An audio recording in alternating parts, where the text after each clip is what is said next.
We are a nation of animal lovers. Increasingly, people are after something a bit more exotic, and there are at least 1 million pet reptiles and amphibians across the UK. Campaigners actually want that stopped, but reptile fans across the East are fighting for their pets. Richard Daniel investigates.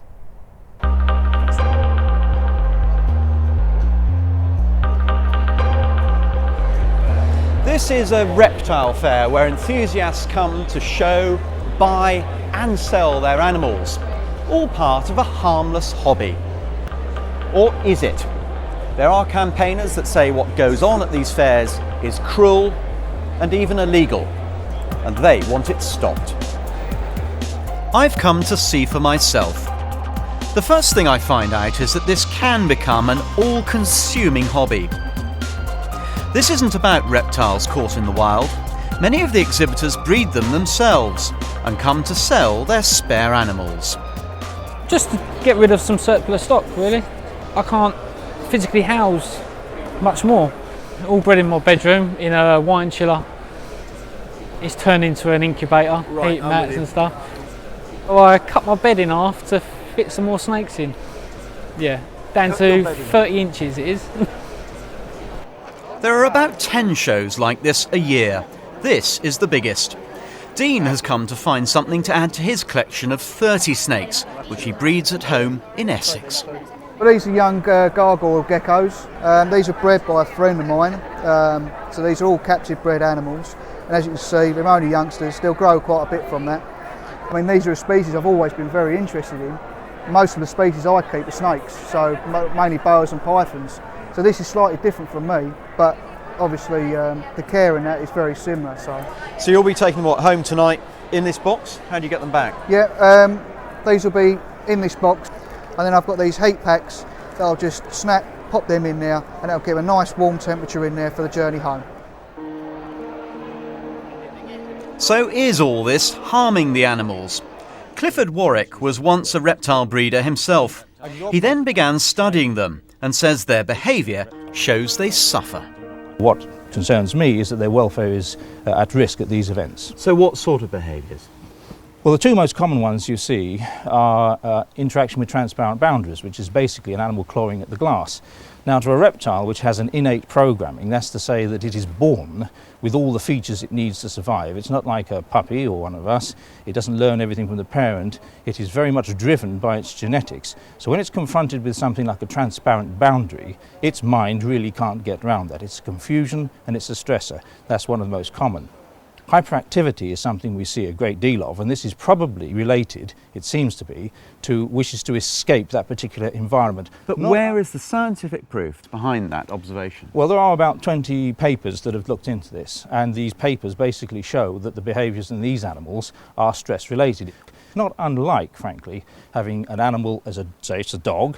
Would you put that in a vivarium and look at it barking and screaming all day and think that that is normal? You would probably say, no, I wouldn't do it, but for some reason, because a reptile doesn't bark and scream, people tend to think it's all right.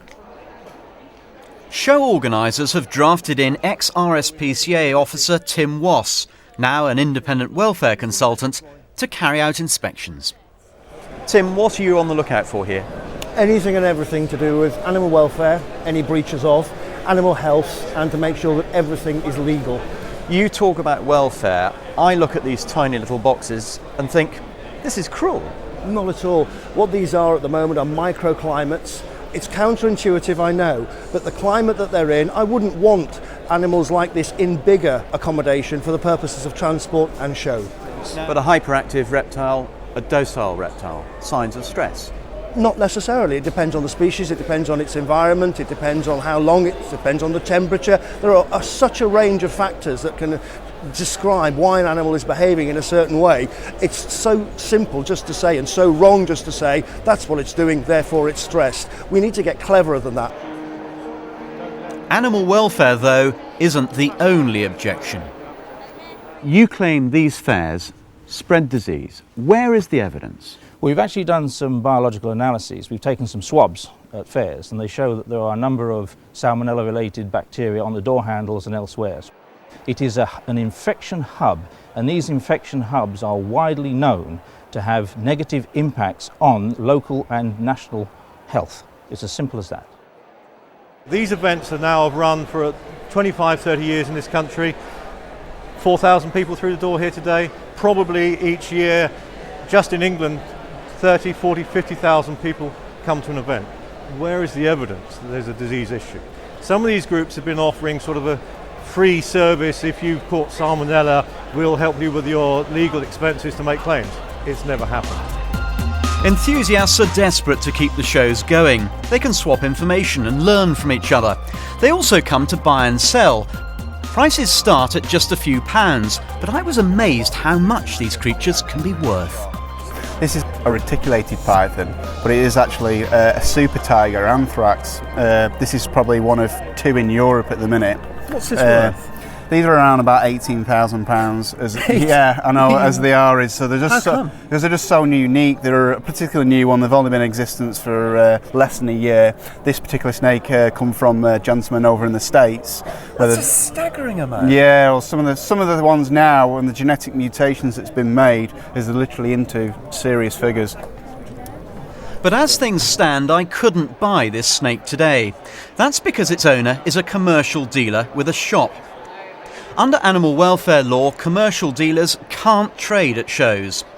But hobbyists can sell their surplus animals. Campaigners say that's not what the law intended, and they're challenging that. In the eyes of the law, these fairs are legal. They're not doing anything wrong. No, these events were outlawed in 1983, and at the time this legislation was changed. We saw animals sold in street markets in London, not only cats and dogs, but a whole range of exotic pets. So the very spirit of this act is to disallow trade-in of these animals in environments such as these. We've been investigating them for a number of years now, and what we find is that the sheer scale of the volume of animals alone is enough to demonstrate that these are commercially driven events. The fact is, so far there's never been a prosecution. However, the campaign to stop them has had some success.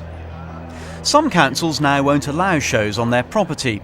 Earlier this year, Chelmsford Council withdrew permission for an event on their land. In July, South Norfolk Council decided to let a show go ahead at the Norfolk Showground, despite lobbying from the Animal Protection Agency. Reptile owners are worried. They want the government to clarify the law and introduce licensing.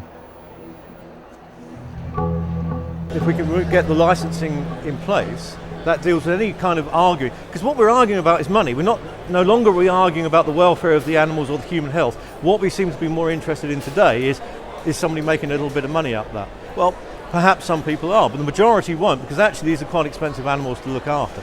And in practical terms, what would licensing mean to the operation of this fair? Why would it improve matters? Well, it would allow us to bring even more regulation. We've regulated these events as highly as we can ourselves, but we now need the government to actually step in and license them exactly the same as they would a pet shop. But it would give the local authorities control. Campaigners don't want licences. Ending the shows is part of a wider cause, which they've taken to the European Parliament. So to be clear, what you want to do is see people banned from keeping these creatures as pets, ultimately. We want to see a ban exactly on trade and keeping of reptiles as pets. And we have huge public and political support to achieve our aims, and I'm confident that we will get there. It will never happen. We will continue this struggle. We've got to where we are today. We will not be beaten.